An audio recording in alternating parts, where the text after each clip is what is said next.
Nous sommes à la fin des années 1940. Le monde tente toujours de comprendre ce qui vient de se passer et où toute son infrastructure est partie. Au Moyen-Orient, Israël vient de surgir comme un nouvel arrivant frais sur la scène mondiale.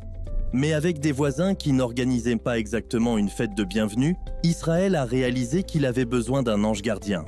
Ou dans ce cas, d'une agence de renseignement. Ainsi naquit le Mossad en 1949, comme un rebondissement dans un thriller d'espionnage. Genèse du Mossad. À l'époque, le Mossad était comme une start-up avec de grands rêves, mais un budget serré. Ils avaient du cran et de la détermination, mais ils apprenaient également le jeu de l'espionnage au fur et à mesure. La plupart des premiers agents étaient des sabres, également connus sous le nom de juifs, nés dans le mandat britannique de Palestine, devenu Israël après la Seconde Guerre mondiale.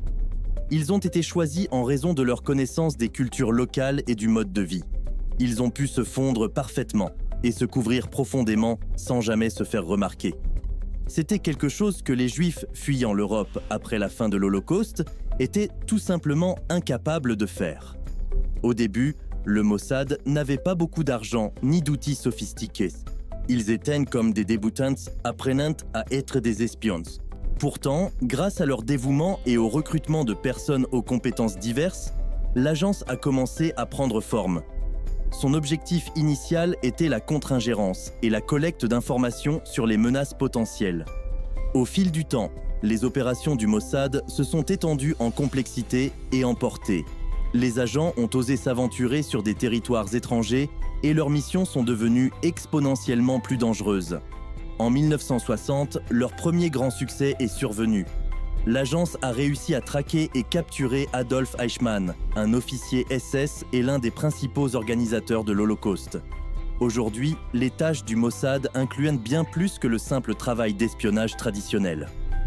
Les avancées technologiques rapides de l'agence au cours des 2 dernières décennies ont ouvert la voie à l'aventure dans le cyber-renseignement et la guerre psychologique. Pourtant, leur objectif principal reste le même, défendre Israël contre les menaces étrangères et intérieures. Rôle intégral du Mossad dans les services secrets israéliens. Dans le domaine de la sécurité nationale, le Mossad se positionne comme un gardien inébranlable au sein des services secrets israéliens. Cette remarquable agence, travaillant souvent silencieusement en coulisses, est chargée d'assurer le bien-être et la protection d'Israël.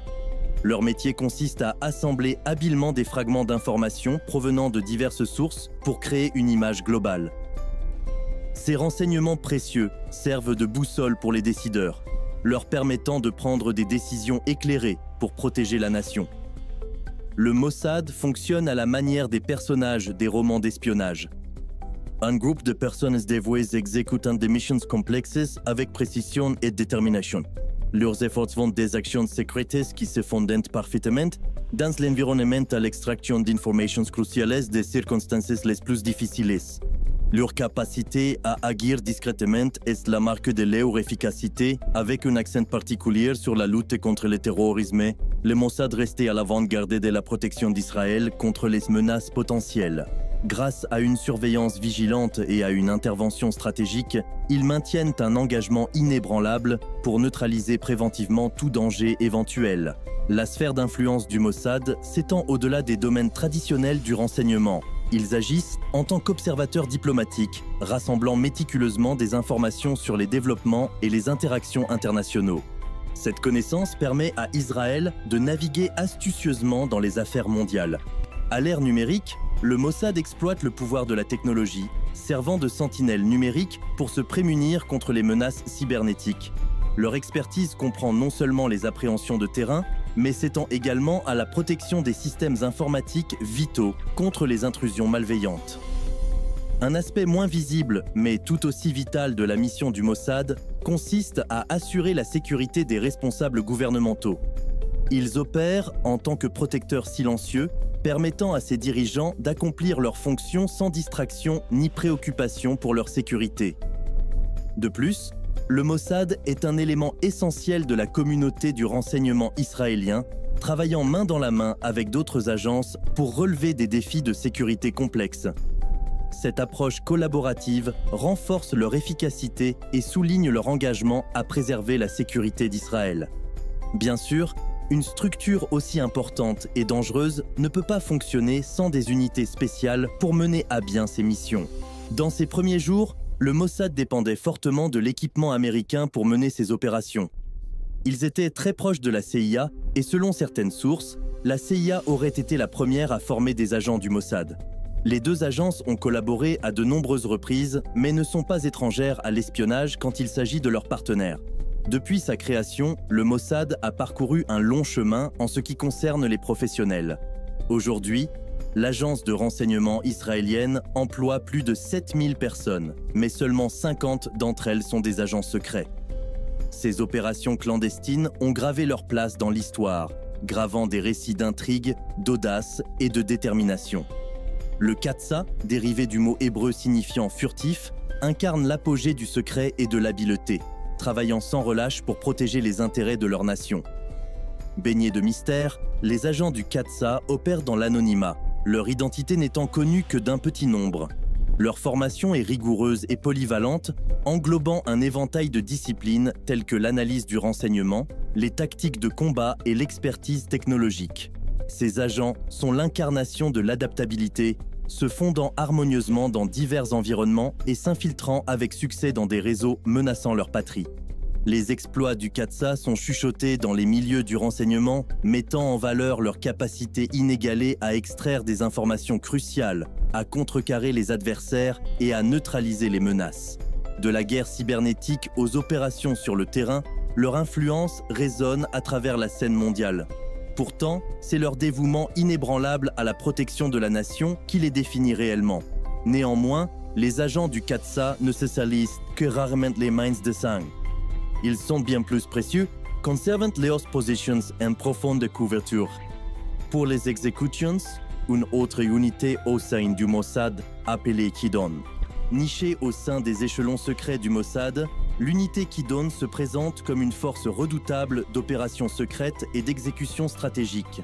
Avec une réputation entourée à la fois d'admiration et de mystère, l'unité Kidon a acquis sa place en tant qu'instrument vital pour la sécurité et les intérêts d'Israël. Opérant selon le principe « par la tromperie, tu feras la guerre », l'unité Kidon se spécialise dans la collecte de renseignements, les assassinats ciblés et les missions complexes nécessitant une précision chirurgicale. Le Mossad reconnaît également l'importance de la santé mentale des agents sur le terrain, en tenant compte de l'isolement et de la solitude qu'ils peuvent ressentir pendant leur déploiement. La force psychologique est une caractéristique cruciale, les agents devant maintenir un solide sentiment de soi pendant de longues périodes de solitude et d'isolement. La philosophie du Mossad a évolué au fil du temps, passant d'un recrutement axé sur des individus dotés de compétences spécifiques à la mise en avant de qualités telles que l'intégrité et l'adaptabilité. L'agence accorde désormais la priorité à la résilience psychologique, estimant pouvoir enseigner les compétences techniques nécessaires à ceux qui possèdent les qualités intrinsèques requises pour réussir. Dans le paysage en constante évolution du renseignement mondial, la formation et les tactiques du Mossad témoignent de l'engagement inébranlable de l'agence envers l'excellence opérationnelle et la sécurité nationale. Cette approche méticuleuse du recrutement et de la formation garantit que seuls les individus les plus qualifiés et les plus résilients sont sélectionnés pour servir au sein de cette agence d'élite, assurant ainsi la protection et la sûreté d'Israël dans un environnement géopolitique complexe et en constante évolution. Grâce à son engagement continu envers l'amélioration des compétences de ses agents et à son adaptation constante aux nouvelles menaces, le Mossad est bien positionné pour relever les défis futurs et pour protéger les intérêts d'Israël, dans un monde où les enjeux de sécurité sont en constante évolution. Il n'est donc pas étonnant que cette force redoutable ait réalisé tant de missions mémorables au cours de son existence relativement courte. Opérations et missions emblématiques. L'une des missions les plus décisives et emblématiques du Mossad a été la chasse incessante d'Adolf Eichmann, un officier nazi de haut rang également connu sous le nom d'architecte de l'Holocauste. Après la Seconde Guerre mondiale, Eichmann a réussi à échapper à la capture et a trouvé refuge en Amérique du Sud. En 1960, les agents du Mossad, dans le cadre d'une opération secrète nommée Opération Finale, ont réussi à localiser et appréhender Eichmann à Buenos Aires, en Argentine. Ils ont réussi à le capturer, à l'interroger et à l'emmener de force en Israël. Ils ont endormi Eichmann et l'ont secrètement emmené en avion en Israël, où il a été jugé pour ses crimes. Eichmann a été condamné à la peine de mort, la première et la dernière de l'histoire d'Israël. L'opération Damoclès a mis en évidence l'engagement du Mossad envers la sécurité nationale. Pendant la guerre froide, le Mossad s'est lancé dans une campagne visant à contrecarrer le développement d'armes de destruction massive par des nations hostiles, en particulier l'Égypte et son programme de missiles. L'opération impliquait l'assassinat ciblé de scientifiques et d'ingénieurs allemands, travaillant sur les projets de missiles égyptiens. En éliminant des personnels clés, le Mossad a considérablement perturbé les progrès de l'Égypte dans le développement de missiles à longue portée, garantissant ainsi la sécurité d'Israël. Lo historie remarquable d'Eli Cohen illustre la maîtrise du Mossad en matière d'espionnage clandestin. Eli Cohen, un agent israélien, s'est infiltré dans les plus hautes sphères de la société syrienne au début des années 1960 sous le pseudonyme de Kamel Amin Tahabet. Ces efforts de collecte de renseignements ont fourni des informations inestimables sur les plans militaires et les alliances de la Syrie. Les renseignements de Cohen ont été cruciaux dans le succès d'Israël lors de la guerre des 6 jours en 1967. Sa capture et son exécution par les Syriens en 1965 soulignent les risques et les sacrifices liés à l'espionnage. Au milieu de la guerre froide entre les États-Unis et l'Union soviétique dans les années 1960, le Mossad, l'agence de renseignement d'Israël, s'est lancé dans une mission audacieuse, nommée Opération Diamond. Au cœur de cette opération se trouvait le prix convoité, un avion de chasse MiG-21, emblématique de la technologie soviétique de pointe. Les États arabes, alignés sur l'URSS, possédaient des MiG-21, suscitant l'intérêt d'Israël et des États-Unis. Les premières tentatives du Mossad pour en réussir un ont échoué, mais un tuyau en 1964 les a conduits à Munir Redfa, un pilote chrétien maronite de l'armée de l'air irakienne qui cherchait un nouveau chemin en raison de son désenchantement face à son traitement. Des négociations sont suivies, aboutissant à un plan audacieux. Après une préparation méticuleuse, Redfa est parvenu à convaincre les équipés sous-sol de remplir ses réservoirs de carburant à ras du bord en violation des réglementations. Décollant d'Irak le 16 août 1966, il a zigzagué sur 900 km jusqu'en Israël, échappant aux radars ennemis. Simultanément, des équipes du Mossad ont évacué les membres de la famille Redfa d'Irak pour assurer leur sécurité. L'atterrissage réussi du MiG-21 en Israël a marqué une réussite significative, symbolisée par la désignation 007, rendant hommage à James Bond. Cependant, l'opération la plus connue du Mossad demeure l'opération Colère de Dieu.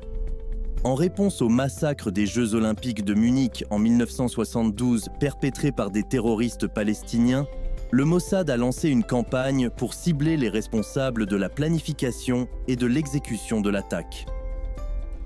L'opération a vu les agents du Mossad traquer et éliminer des individus liés à l'attaque, envoyant ainsi un message clair indiquant qu'Israël ne tolérerait pas les actes de terrorisme.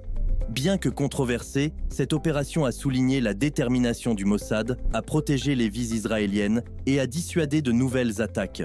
L'assassinat par le Mossad d'Emad Mougniyeh, un membre éminent du Hezbollah, a démontré la capacité de l'agence à neutraliser les menaces posées par les organisations terroristes. Mougniyeh était responsable de nombreux attentats meurtriers contre Israël. En 2008, il a été tué dans un attentat à la voiture piégée à Damas, en Syrie, une opération largement attribuée au Mossad. Cette mission a mis en évidence la persévérance de l'agence dans le ciblage des individus considérés comme une menace pour la sécurité d'Israël. Ces dernières années, l'implication du Mossad dans l'assassinat ciblé de physiciens nucléaires iraniens a attiré l'attention internationale. Ces opérations secrètes visaient à perturber le programme nucléaire iranien, illustrant le rôle du Mossad dans la lutte contre les menaces existentielles à la sécurité d'Israël par le biais d'actions stratégiques et chirurgicales. Ainsi, si vous avez des doutes sur le fait de devenir l'un des ennemis du Mossad, maintenant vous savez votre réponse. Jouer avec l'agence de renseignement la plus meurtrière du monde vous conduira à une rencontre rapide avec l'unité Kedon. Et disons que si vous ne faites pas partie de l'une des unités militaires spéciales les plus dangereuses au monde, vous n'avez aucune chance de survivre. Êtes-vous intéressé à rejoindre l'une d'entre elles? Voici une vidéo sur ce que vous devez traverser pour faire partie des forces spéciales les plus meurtrières au monde.